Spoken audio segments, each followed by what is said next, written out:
Grabe yung baha, oh. For sure, marami naman nakurakot si Dad. Paldo. Oh, Cheska, ba't ang aga mo? Di ba traffic kasi baha? Ay, opo ma'am, baha nga po eh. Kaya pinag-helicopter na ako ni Daddy para safe ako. Kawawa nga po yung mga tao eh. Wow, sana all. Ah, yes Daddy? Opo, nandito na po ako sa school. Yung baon ko 1 million ha, send mo na. Ha? 1 million yung baon niya? No! Binasa mo yung Chanel bag ko! Sorry, Cheska. Alam mo ba kung magkano to, ha? 600,000 to! Mas mahal pa to sa bahay nyo! Napakamahal naman yan. Whatever. Papabili na lang ulit ako. Salamat ka, mabait ako. Nahiya naman tong 300 peso ng bag ko. Be, tara sa kantin. Nag-crave ako ng siomay tsaka ng kwek-kwek. Tara. Pwede bang sa Wolfgang na lang tayo mag-lunch? Hindi kasi ako sanay sa mumurahing pagkain. Be, anong kala mo sa akin? Anak ng CEO? Ano ba yan? Hindi ba kayo binibigyan ng allowance ng daddy nyo? Ako na nga lang. Hindi ka naman ganyan dati. Okay, class. Si Cheska na ang bago nating treasurer. Ma'am, wag si Cheska. Kukurakutin niya lang yung class funds natin. Parang tatay niya. Flood control, ayaw. Gastos, gusto. Kaya mayaman si Cheska kasi korap ang pamilya niya. Ang laki ng tax na binabayaran ko. Sa Disney Princess pala natin napupunta lahat. Habang kami, binabaha na dito. Ikaw pa helicopter lang. Wow, napaka-lavish mo naman. Tsaka, pairam muna ako nito Chanel bag mo ha. May ambag din ako dito, no? Hindi kami titigil hanggat walang nakukulong. Deserve niyong magdusa. Hala, nalipat na naman ako. Nasaan na naman yun? Ha? Kailan pa nagka-aircon sa classroom namin? Alamig. Class, bring out your iPad and Apple Pencil. Mag-lecture tayo, okay? Kopyahin niyo yung nasa projector. Ano daw? iPad na gamit ngayon?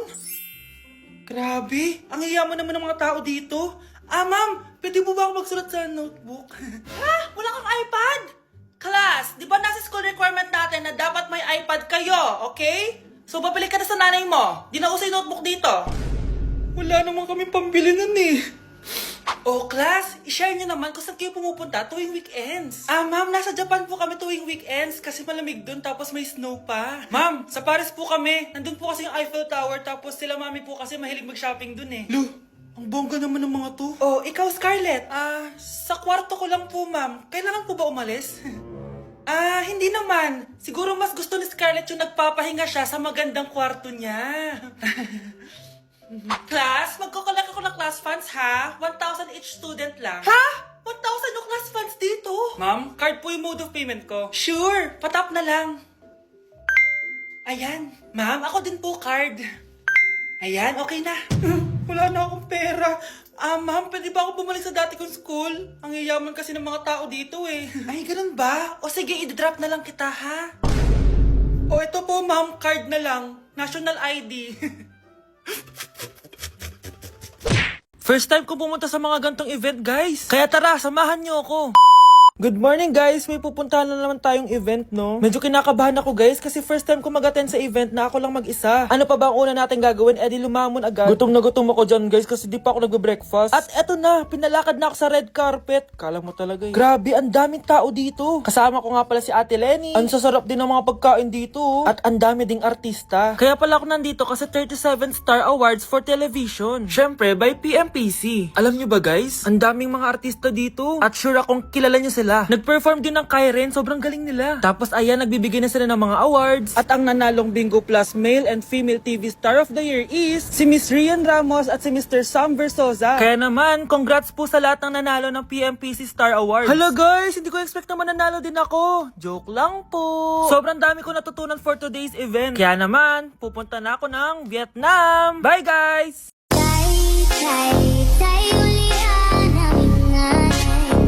Kaming duhara diri sa balay, walay makaalalay.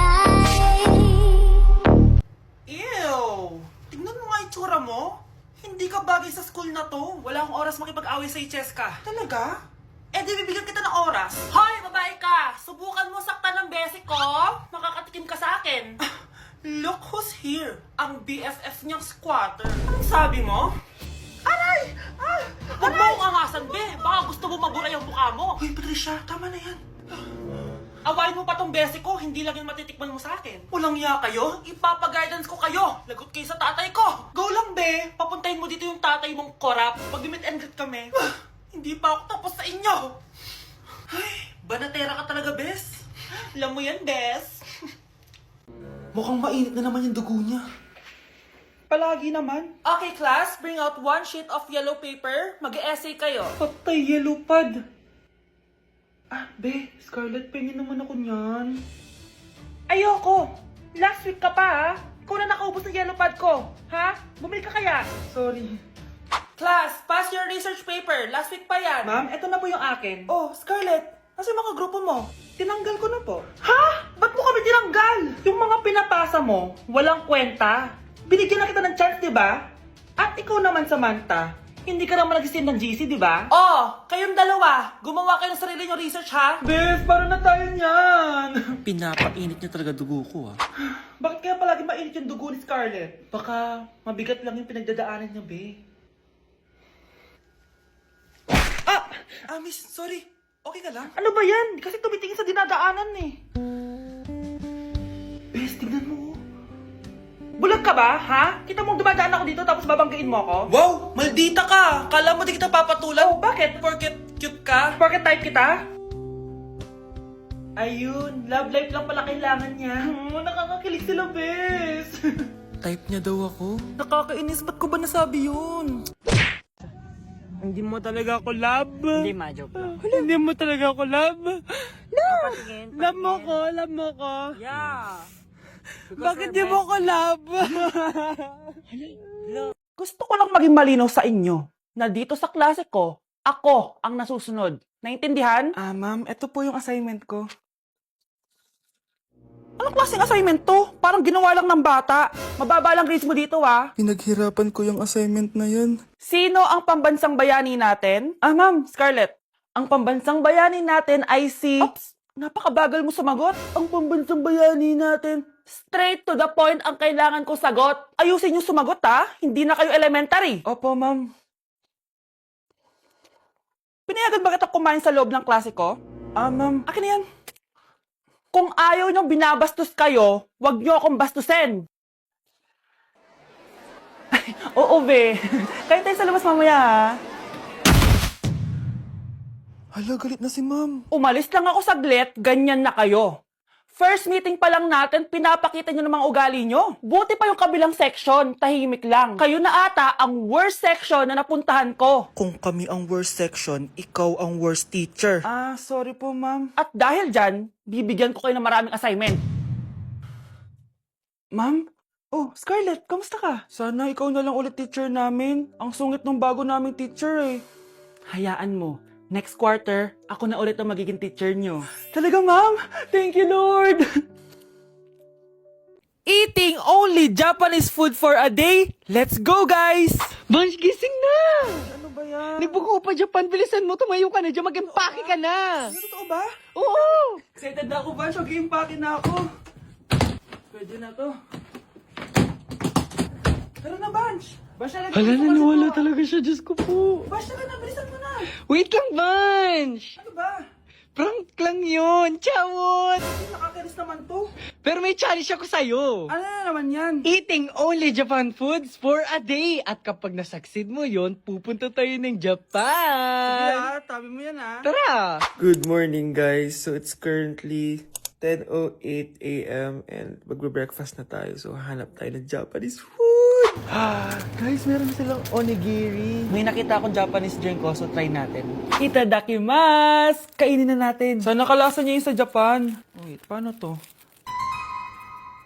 Hindi ko siya gets, pero ayan, ganyan siya.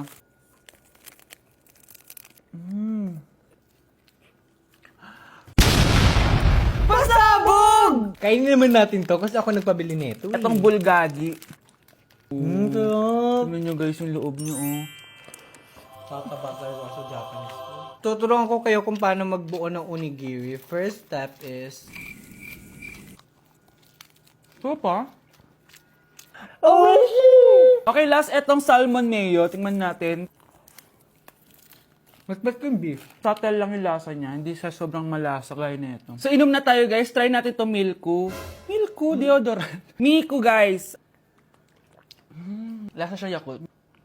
Sarap! Totoo ba? So, yun lang naman sa breakfast natin. Excited na ako sa lunch and dinner kasi sa labas tayo kakain. It's lunchtime guys, and as usual, late na naman tayo magla-lunch. Ang kinikrave ko ngayon for lunch is ramen. So, tignan pa natin kung ano pa pwede natin orderin na Japanese food. Guys, di ko alam na may entrance exam pala dito. Di pa naman ako nag-review. Usually guys, minamax ko lahat to. Papamax ko sa kanya lahat, pati yung spice para may challenge, tara. Guys, dumating na yung karaage. Oh my. Oh my God, ang sarap. Guys, nakikita nyo ba to? Kaya black yung kulay nito kasi squid ink daw yung ginamit dito. Weird siya pero masarap siya, gets. Sarap. So meron din siyang beef. Wow. Sobrang malasa siya, guys. Kung di pa kayo nakakatikim ng ramen, guys, ano pa ginagawa nyo? Bumili na kayo. Mukha lang siyang hindi nakakatakam pero masarap siya. Grabe, namimiss ko na yung Japan kasi palagi kami nag-ramen dun eh. Craving satisfied naman ako and excited na ako sa dinner, guys. So, next stop, dinner naman. So, let's go! It's dinner time, guys! Medyo busog pa ako pero kaya natin to. So, tara, pasok na tayo and mag-order na tayo ng Japanese food. Let's go! Itadakimasu! Favorite namin to ni Haneban. Sobrang sarap nito, guys. Sushi siya na may malaking salmon. Tas ang sarap, promise. Sausaw natin sa sauce. Bigyan mo ako ng best reaction mo. Nag-order din kami ng California Maki. Nag-order din ako ng yakiniku doon. Ayan tsura niya. Sarap niya, oh. Guys, tignan niyo.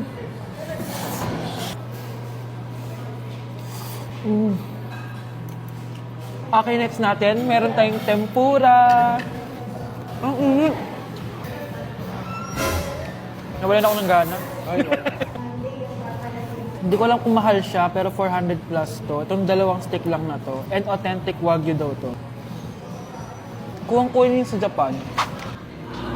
Sobrang busog. So yun lang naman mga anteret. So yun lang guys. Thank you for watching this video. And sobrang nabusog ako and nasatisfy ako sa kinain ko ngayon. Mag-comment kayo kung ano pang gusto nyo i-challenge sa akin at gagawin natin yan. And guys, we're going to Japan soon! Kasi nagawa ko, di ba? Sabi mo, lilibre mo ako ng ticket sa Japan. Arigatou gozaimasu! Bye!